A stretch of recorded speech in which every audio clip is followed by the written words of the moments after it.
ઉધાર આપ્યા પછી આ એક જ મેસેજ કરો અને તમને તમારા કસ્ટમરની કેટેગરી ખબર પડી જાય. આ એક જ સરળ મેસેજ છે, એ વોટ્સઅપમાં કરો કે ભાઈ આજે તમારા પેમેન્ટની ડ્યુ થઈ ગઈ છે અને આટલી અમાઉન્ટ છે એટલે અપડેટ આપશો.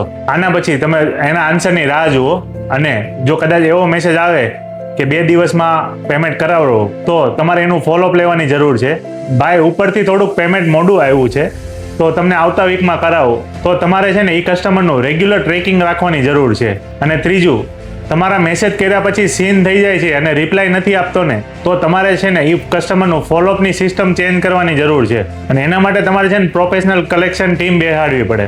આ સમસ્યા છે ને ઉધાર આપવાની નથી. સમસ્યા એ છે કે દરેક કસ્ટમરને તમે છે ને એક જ હરખી છે ને સ્ટ્રેટેજી અપનાવતા હોય કે પેમેન્ટનું જોઈ લો ને પેમેન્ટનું જોઈ લો ને. હવે આ 3 કેટેગરીના કસ્ટમર હોય તો એનું અલગ અલગ રીતે એના કામ થતું હોય, ફોલોઅપ થતું હોય, રિમાઇન્ડર થતું હોય.